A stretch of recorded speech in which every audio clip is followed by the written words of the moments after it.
안녕하세요. 김명선 목사입니다.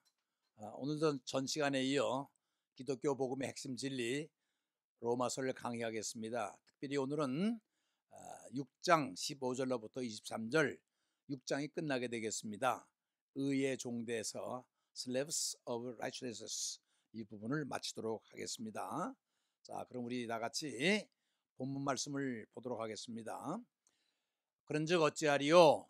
우리가 법 아래 있지 아니하고 은혜 아래 있으니 죄를 지으리요? 그럴 수 없느니라. 너의 자신을 종으로 내주어 누구에게 순종하든지 그 순종을 받는 자의 종이 되는 줄을 너희가 알지 못하느냐? 혹은 죄의 종으로 사망에 이르고 혹은 순종의 종으로 의에 이르느니라. 하나님께 감사하리로다. 너희가 본래 죄의 종이더니 너에게 전하여 준 바 교훈의 본을 마음으로 순종하여 죄로부터 해방되어 의에게 종이 되었느니라. 이 말씀을 로마서는 읽으면요 참 복잡하고 힘들어요. 교리이기 때문에. 그러나 오늘 본문 말씀도 검은 글씨를 한번 보세요. 고딕체 부분을. 법 아래 있느냐 은혜 아래 있느냐 이겁니다. 법 아래 있으면 죄의 종이고 은혜 아래 있으면 순종의 종이다. 골자는 이겁니다. 그래서 너희가 의의 종로로 달래 죄의 종로로 달래. 바로 이것이 오늘의 주제요 내용이 되겠습니다. 그럼 하나하나 살펴보겠습니다. 배경을 보겠습니다. 그 내용은 어떻게 되는 거 아니? 이는 법 아래 있느냐 은혜 아래 있느냐를 묻는 것이다. 제가 말씀드렸죠? 요약하면 복잡해 볼 거 없어요. 너 은혜 아래 있어? 아니면 은혜 안에 있느냐? 이는 죄의 종이냐 의의 종이냐를 묻는 것입니다. 그것은 선택의 문제지요. 여기 나와 있는 것처럼 복과 은혜는 대조가 되는데 대비가 되는데 법 아래 있으면 죄의 종이고 불법의 종이 된과 동시에 은혜 아래 있으면 순종의 종이요 의의 종이라는 거 이렇게 여러분 잘 구분을 해놓으니까 이해가 빠르시죠? 그렇습니다. 그다음 말씀 보겠습니다. 단지 죄로부터 해방된 것에 머무르지 않고 적극적으로 하나님께 나아가 순종하여. 그래서 제가요 해방돼서 순종하기까지 이것도 복잡하니까 영어에 이게 후럼투용법이라는 거 여러분 알지요? 후럼은 뭐뭐로부터 어디까지 오늘로부터 내일까지 그러면 후럼 오늘 투 내일 서울에서 부산까지 후럼 서울 투 부산 이런 식으로 후럼투로 넣어봤어요. 그래서 from 해방 돼서 순종까지 가는 거예요. 쉽죠? 성도의 열매 맺는 생활을 권면하는 것이다. 성화의 실천 원리를 노예제도인 종살이의 사도 바울은 비유하면서 설명을 하고 있는데요. 믿는 자는 종이 주인의 자유 재량에 자신을 온전히 내맡긴 것처럼 철저히 순종으로 하나님께 맡겨진 것을 말합니다. 여러분 순종과 복종의 차이를 여러분 이해하시죠? 순종이라고 하는 것은 어떤 지시가 떨어졌을 때에 내 의사가 동의가 돼서 옳습니다라고 자기 자신까지도 드리는 것이 순종이고요. 복종은 어떤 지시가 떨어졌을 때 내가 좋든 싫든 나와 의지와는 상관없이 따라야 되는 거, 무조건 따라야 되는 거, 강제적인 요소가 있는 게 복종이거든요. 근데 여기서는 이 순종을 얘기를 하고 있습니다. 그러니까 자발적으로 우리도 이제 하나님께 뜻을 받아들여서 자의적으로 순종하는 뜻으로 해석하면 되겠습니다. 종살이를 볼까요? 그 종은 슬래브라고 그러죠. 영어로 그 스타일이 있어요. 종살이 배경을 한번 보십시다. 지금 글을 쓰고 있는 대상은 로마 교인들이죠. 이 로마서가 로마에 있는 교인들 향해 쓴 편지가 로마서 아닙니까? 고린도 전서는 고린도 교회에 있는 사람들에게 쓴 편지 이렇게 되는데 지금 이 로마서는 로마 교인들에게 사도 바울이 쓰고 있는 거죠. 근데 왜 종 얘기를 했냐면요. 이해를 돕기 위해서 웬관이 그 당시에 로마에는 인구가 3분의 1이 자유인이에요. 전통적으로 자유인에 있던 어떻든 자유인이 있었고 3분의 1은 노예였는데 이거 뭐냐면 전쟁을 많이 하는 시대니까 전쟁 포로는 전부 오면요 노예예요. 그래서 노예가 많았던 것입니다. 근데 이 사람은 로마 시민권을 못 갔죠. 노예는요 이게 뭐 권리가 없어요. 주인에게 소속됐기 때문에 사고 팔아도 상관이 없어요. 물건처럼 죽일 수도 있어요. 예? 자기를 주장 못해요. 왜? 노예인데 뭐예요. 로마 교인들이 노예 제도를 잘 알고 있으므로 이해를 도우려고 지금 사도 바울은 노예 제도를 예로 들어 설명하고 있습니다. 특히 노예는 주인에게 절대 순종해야 하며 매매도 가능하다. 물건이니까요. 주인에게 속해 있기 때문에 주권이 없어요. 권리가 없어요. 인권? 이거 말도 아니죠. 이는 복종의 의미를 강조한 것이다. 조금 아까 설명했죠. 순종과 복종. 순종은 내 의지까지 포함돼서 따르는 것이고, 복종은 내가 싫어도 따라야 되는 강제적인 요소가 있다는 거. 그런데 종살이에는 두 가지가 있다고 하는 것입니다. 자, 죄의 종과 의의 종이다 인 거죠. 두 가지는. 이는 아담이냐 그리스도냐, 옛 질서냐 새 질서냐, 율법이냐 은혜냐를 묻는 것입니다.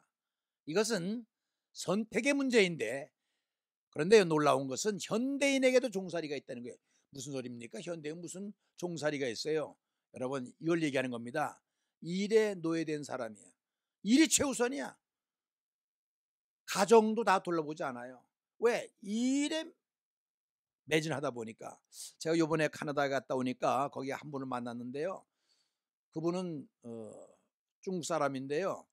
한국 부인을 만나서 살았어요. 근데 그 부인이 간호사였습니다. 그런데 암에 걸려 죽었어요. 딸이 둘이 있는데 엄마가 죽은 다음에 두 딸을 잘 길렀습니다. 정성으로. 그러면서 이 사람이 하는 말이, 내가 일에 미쳐서 우리 부인을 돌보지 못했다는 거예요. 내가 다시 시간만 돌이킨다면 일보다는 우리 와이프에게 신경을 썼더라면 죽지 않았을 텐데, 그것이 나에게는 외로움으로 우리 딸에게는 정말 부모 없는 고아처럼 이렇게 너무 슬퍼하면서 후회하는 거 많이 봤어요. 그 사람, 이런 사람이 바로 일의 노예가 된 거예요. 일이 최고인 줄 알았는데 일보다 더 높은 가치가 있다는 거 몰랐던 거죠. 일의 노예된 사람, 일이 최우선인 사람을 얘기를 하고요.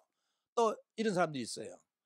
물질의 노예가 돼버린 사람이 있어요. 물질이면 다 해요. 모든 것을 물질로 평가를 해요. 사실 그러면 안 되죠. 물질보다도 더 높은 가치가 있는 것을 우리가 알아야 돼요.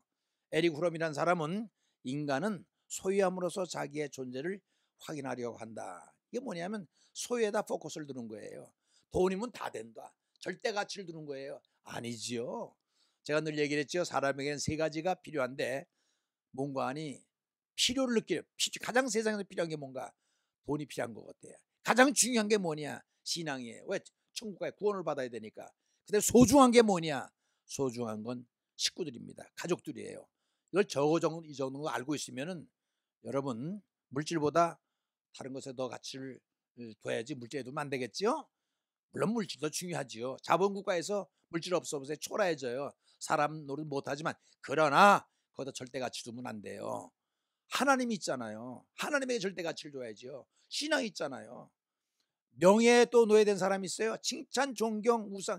이게 우상이에요. 그저 그냥 남한테 칭찬받는 거짓을 자행하고, 이 바리새파가 여기 많이 속할 거예요. 검찰총장이 된다, 국회의장이 된다, 뭐 대통령이 된다, 뭐 다 된 줄 아는데, 그건 명예에 눈먼 사람들이에요. 소중한 걸 잃어버린 사람들. 자신의 노예된 사람이 있어요. 자기가 최고인 줄 알아요. 자기 편견이 다 맞는 줄 알고, 감정, 사상, 이론, 습관, 지것이 다 옳은 줄 알아요. 그것도 큰 문제예요. 어디가 옳아요? 틀릴 수도 있지. 알코올, 각종 마약, 성, 융, 여기다가 절대 가치 두고 사는 사람, 신앙을 가진 사람은 그게 아니지요. 그렇죠?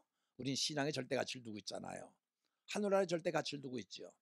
그리스도 안에 있는 성도는 진실로 자유인이 된 것이다. 참, 이게 자유란 말이 참 좋아요. 그렇죠? 요한복음 8장 32절, 진리를 알지니 진리가 너희를 자유케 하리라. 고린도후서 3장 17절, 주는 영이시니 주에 계신 곳에는 자유함이네. 이 자유란 말 참 좋아요. 민주주의의 기본 틀의 첫째 원칙이 자유 아닙니까? 사도 바울은 주 예수 그리스도는 자유를 의미한다 그랬습니다. 보세요. 예수님께서 오셔서 어린이들 무시했던 거, 어린이들 다 권리를 살려줬지요. 여자는 쌍무시하고 살았잖아요. 유대 전통사회에서. 그렇지만 권리를 살려주고. 하여튼 예수님은 가는 곳마다 인간에게 자유를 허락해줘요. 죄로부터. 세 가지 자유 있는 거 여러분 아세요? 여러분, 예수를 믿는 사람은 세 가지로부터 자유됐어요. 죄로부터 자유. 두 번째는 율법으로부터 자유. 세 번째는 죽음으로부터 자유. 여러분, 죽음으로부터 자유되면요, 얼마나 자유스러운 줄 아세요? 죽음이 두렵잖아요. 왜? 저는요, 하늘나라를 어떻게 해석하냐면 새 집으로 이사 간다고 생각을 해요. 이 세상에 살다가 새 집으로 이사 가는 거예요. 30평짜리 살다가 60평 가면 어머나 좋지만 천만의 말씀. 여러분, 우리 이 세상 살다가 1000평, 2000평 넘는 하늘나라를 이사 가는 거예요. 영원한 세계, 낮과 밤도 없고 렌트비도 걱정 없고 먹고 살지 않 병도 없고 슬픔도 없고 고통도 없고. 여러분, 거기에 가는 거, 여러분, 이게 세상 것과 비교합니까? 우린 자유를 얻은 거예요. 주는 영이시니 주의 여기 계신 곳엔 자유함이 있느니라. 그 의미를 여러분 묵상하시길 바랍니다. 두 가지 종살이가 있다고 그랬어요. 하나는 죄의 종인데 slaves of the sin이라고 그랬는데, 이 죄의 종은 법 아래 있는 거죠. 율법 아래 있는 사람들. 자기의 지체를 부정과 불법에 들여 불법에 살아. 이 사람들은 하여튼 죄의 종은요, 불법을 해하지 못해요. 죄의 종이었을 때 의에 대해서는 자유했다. 이게 뭐냐면 죄에 묶여 살다 보니까 의에 대해서 모르는 거예요. 근데 왜 자유라고 하는 이 멋있는 표현을 썼는지 모르겠어요. 이건 자유가 아니라 방종일 거야 아마. 그렇습니다. 자, 그다음 보십시다. 그 말은 육적인 자유인이 되려고 하나님께 대하여 아무런 의도 순종할 수 없는 방종이 나오네요. 방종임을 말한다. 어찌 죄 아래서, 죄의 법 아래서 자유함이 있을 수 있겠어요? 구속함이 있지, 그렇죠? 그런데 거기엔 열매가 없어요. 어디에? 법 아래 방종하는데. 유일한 열매가 있다면 그것은 결국 사망, 죽는 거라는 거예요. 그렇죠? 그건 자유가 아니지요. 저 의의 종은 보세요. 의의 종은요, 은혜 아래에 있는 사람입니다. 죄에서 해방돼서 의의 종이 된 거지요. from to라고 그랬죠. 죄 from to 의. 지체를 의의 종으로 들여 거룩함에 이르게 됐다. 그러니까요, 은혜 아래에 있으면요, 해방되면 거룩함에 이르게 되니, 왜 그 거룩함이 뭐예요? 하나님의 속성 아니에요. 하나님의 식구가 됐으니까, 하씨가 됐으니까 마씨가 아니거든요. 지난날에 죄의 종이었음을 부끄러워했고 하나님의 종이 되어서 거룩함에 이르러 거룩한 열매가 있다고 그랬습니다. 그것은 결국 영생이에요. 왜 그런 줄 아세요? 하나님에 계신 하늘나라는 영광만이 존재하고 거룩한 하나님이기 때문에 우리가 거룩한 의로울 수 있고 거룩한 곳에 가는 거예요. 그게 영생 아닙니까? 죄의 종으로 사는 꿈도 못 꾸는 거죠. 예수 믿는 사람은 꿈도 못 꿔요. 하늘나라 자체를 부인하는 건요. 우리는요, 그날을 사모하며 살아요. 그래서 소망을 갖고 있다는 거예요, 우리가. 이처럼 하나님의 종의 특징은 의의 종, 순종의 종이라는 거예요. 관계에 있어서도 의의 종이고 실천에 있어서도 의의 종이다. 이 사람 가는 곳에서는, 항상 의로운 사람이 가는 곳에서는 모든 관계가 풀어져요. 모든 곳에 솔선수범해요. 굽었던 것이 발라져요. 높은 것이 낮아져요. 왜? 거룩한 사람, 의의 사람이 가는 곳에서는 자유함이 있고 넉넉함이 있고 참 그렇기 때문에 그렇습니다. 그리스도인들의 자유를 한번 볼까요? 죄로부터 자유. 이 죄로부터 자유는 과거 땐 그랬다는 거예요. 우리 옛날에 죄 종로를 할 때에, 예수를 몰랐을 때에, 예수 믿기 전에 예수의 죽음과 부활을 믿음으로 연합된 정도는 더 이상 죄의 종이 아니에요. 왜? 쇠사슬에서부터 해방됐다고 그랬잖아요. 죄로부터 자유가 된 거예요. 그래서 제가 후렴투영법을 거기서 쓰는 거예요. 죄는 옛 주인이죠. 이제 주인이 바뀌었어요. 어떻게 바뀌었어요? 마스에서 하시로 바뀌었다니까요. 죄에 대한 순종이 아니라 이제는 의의 도구로서, 아까 도구 나왔죠? 병기 얘기했잖아요. 하나님께 대한 순종이다. 12절에 13절에 그 얘기를 하고 있는 거예요. 성도는 더 이상 죄 아래 있는 것이 아니라 죄에서 완전히 해방됐다. 야, 죄에서 해방된 거 얼마나 기쁩니까? 이제는 새롭게 주어진 자유를 따라 행동해야 되는 거예요. 내가 이 자유를 개념만을 잘 이해를 못했는데, 북한에서 넘어온 사람들, 그 사지를 넘어서 두만강을 넘어서 압록강을 넘어서 저 중국을 거쳐 라오스를 거쳐서 참 생명을 걸고 고생고생해서 와서 남한에 와서 너무너무 자유스럽다고 볼 때 우리의 그 감격은 우리 이해할 수 없겠지만, 그 사람들은 너무너무 밥 먹는 것까지 숨 쉬는 것까지 모두 자유로움을 느끼면서 나라에 고맙다고 생각하고 삶의 존재를 되찾았다고 자유함을 만끽하는 걸 볼 때에 자유는 참 좋은 것이구나, 저는 그렇게 생각을 해본 적이 있습니다. 그리고 자유를 누리며 살아야 한다. 그게 참 주인의 뜻. 자유인이 자유를 누리지 못하고 살면 그건 문제가 있죠. 그래서 자유를 누리며 참 주인이 누구예요? 우리 예수 그리스도 하나님의 참 주인이니까 그 뜻을 따라 살아야죠. 자, 그다음 보십시다. 죄 짓는 것으로부터, 아까는 죄로부터 자유고 이제 죄 짓는 것, 아까는 과거 개념인데 past sentence, 이번에는 now, 지금입니다. 현재 죄 짓는 것으로부터 자유다.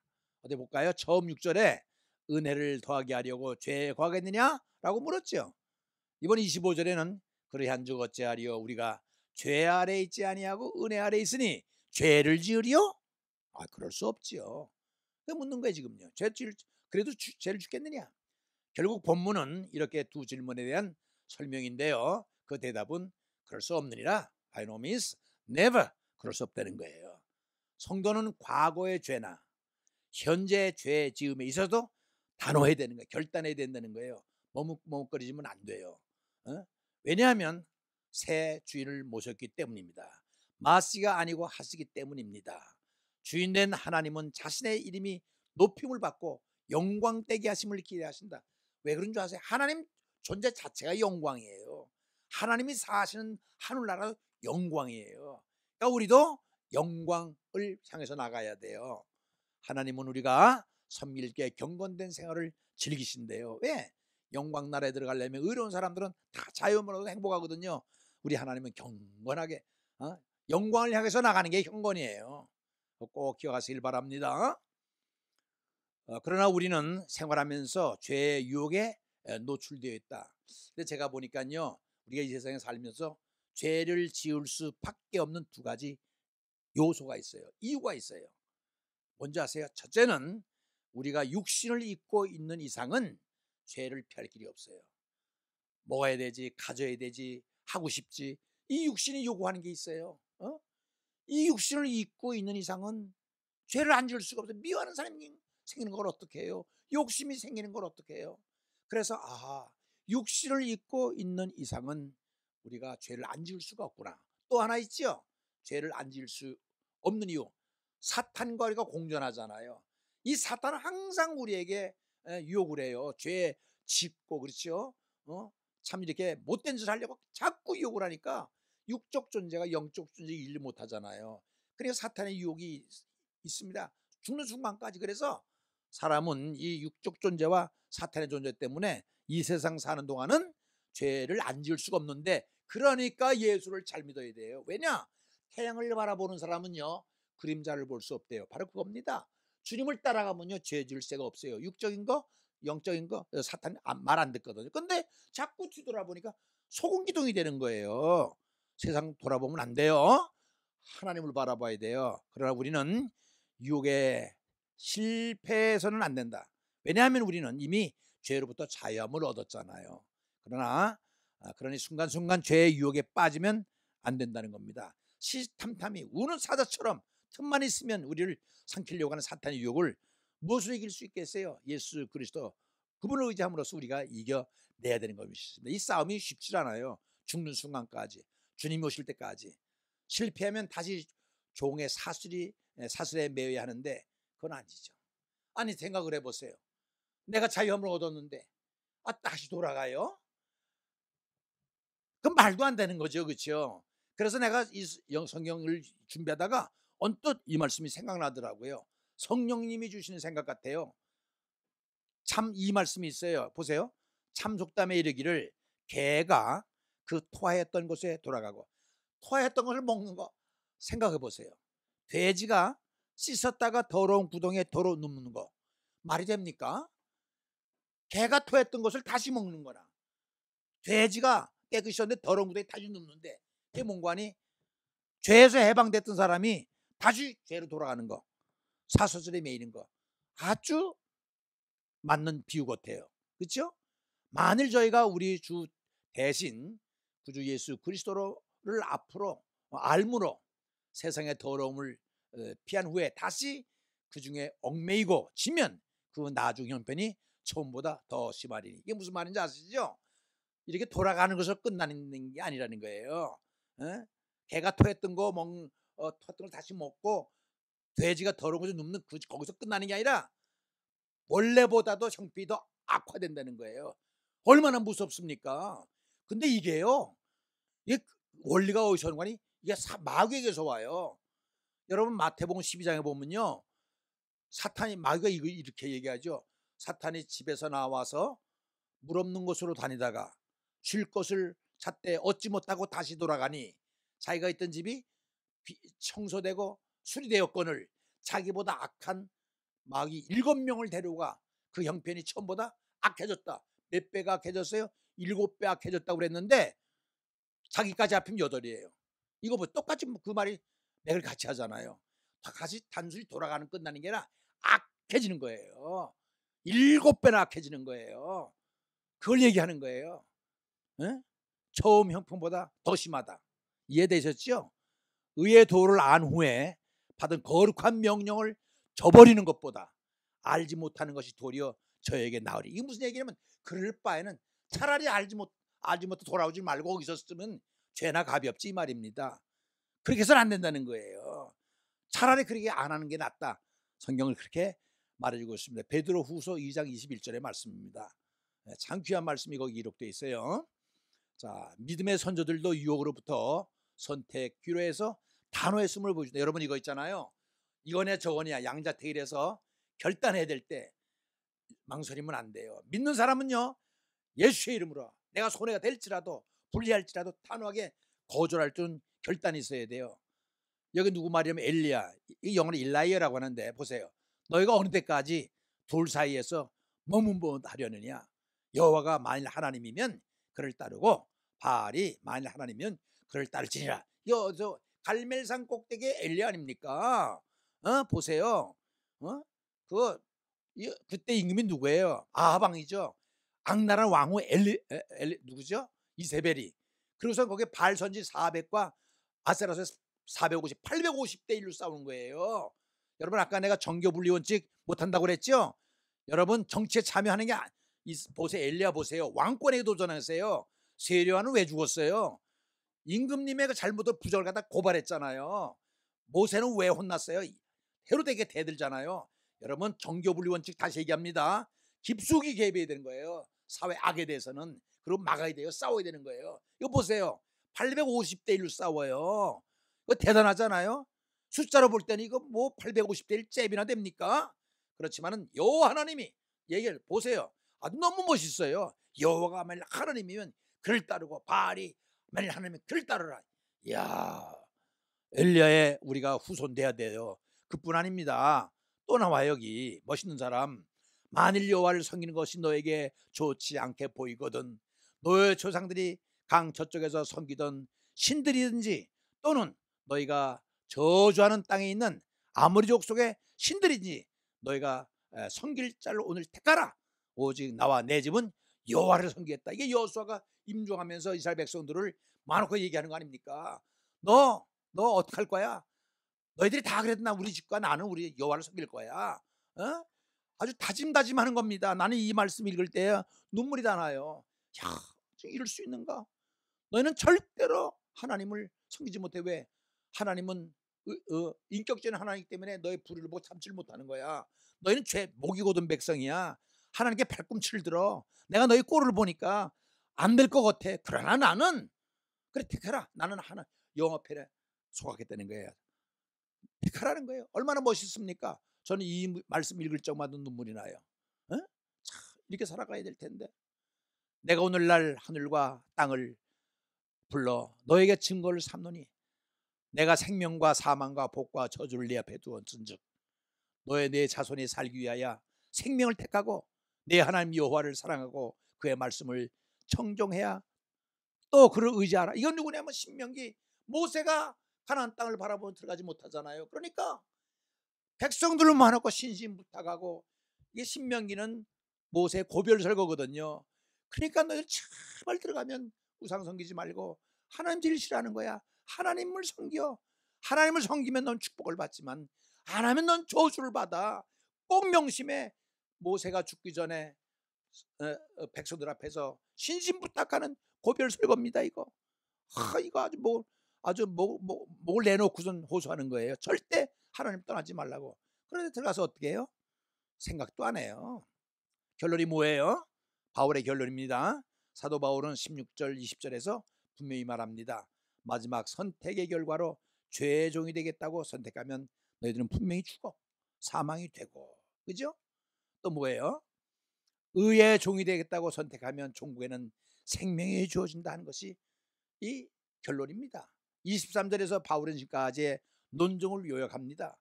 죄가 사망을 불러들였지 어떻게 해요? 그거 다음에 볼까요? 잠깐 보면 이렇게 나와요.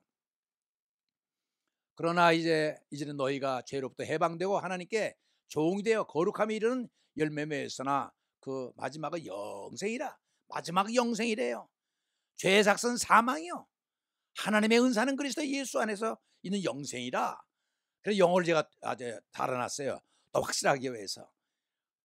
for 뭐냐면 그러함으로, the wage는 임금, 노동자가 일을 하면 임금을 주는 걸 갖다가 wage라고 그래요.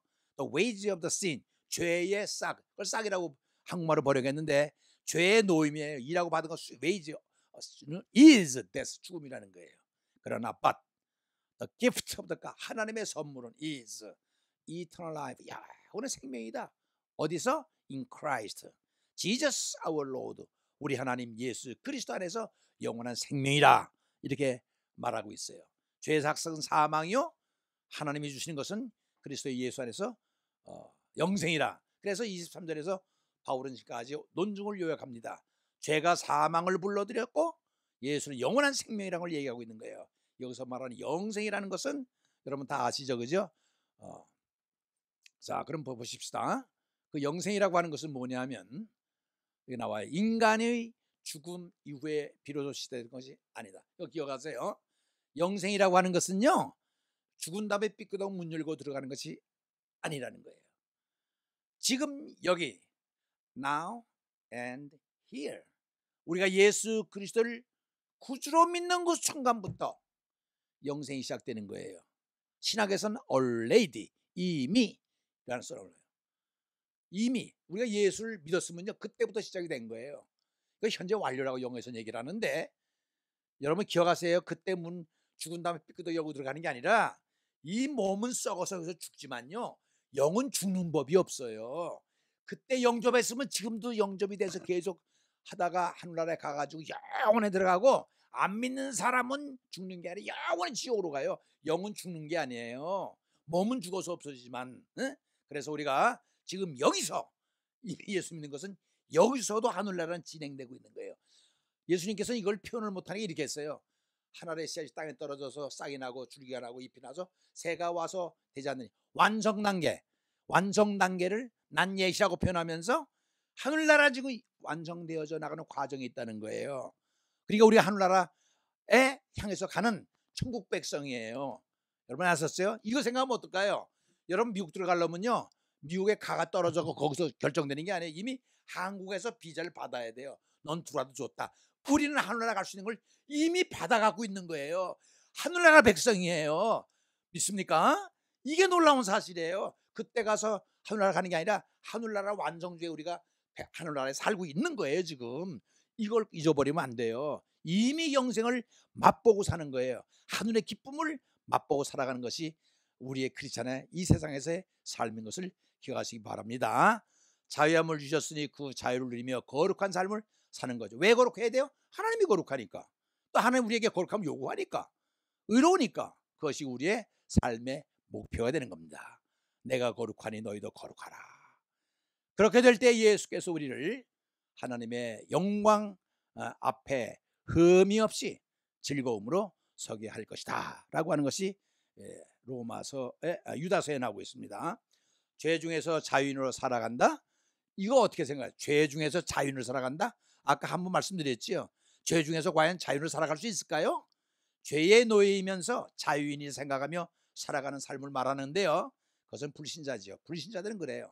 예수 그리스도 십자가 은혜로 죄의 사함을 받아야 할 죄인임을 깨닫지 못하고, 자기가 죄인임을 깨닫지 못하고 자유함을 받았다고 착각하고 있는 거예요. 깨달았다고 착각하는 사람들이 나오네요. 깨달았다고 착각하는 사람들이다. 모두 속임을 당하고 있는 것이다. 마음속에 주인이 안 바뀌면 결코 자유인이 될 수 없다. 예수께서 내 마음을 주장한 것이 아니라 누가 주장을 해요? 누가 주장을 합니까?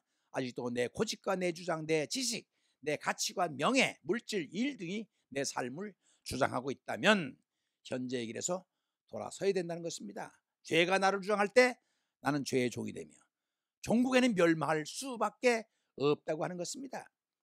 하나님은 우리가 죄로부터 진정한 자유와 영생을 누리며 부유함으로 살기를 원하고 계십니다. 거기엔 한 가지가 꼭 필요한데, 그리스도를 영접해서 그리스도를 믿는 크리스찬이 되는 것입니다. 주님을 내 마음속에, 내 삶 속에 받아들이는 거죠. 나의 삶을 드리며 주님의 인도대로 순종의 삶을 사는 겁니다. 그때 주님께서 우리에게 주신 진정한 자유를 주는 거지요. 그리스도는 자유를 의미하기 때문입니다. 말씀드렸죠 아까. 요한복음 8장 32절, 진리를 알지니 진리가 너희를 자유케 하리라. 고린도후서 3장 17절은 뭐예요? 주는 영이시니 주의 영이 계신 곳에는 자유함이니라. 예수님은 자유함이에요. 이제는 너희가 죄로부터 해방되고 하나님께로 종이 되어 거룩함에 이르는 열매를 얻었으니 그 마지막은 영생이라. 똑같은 말이에요. 죄의 삭스, 이게 6장의 마지막 결론입니다.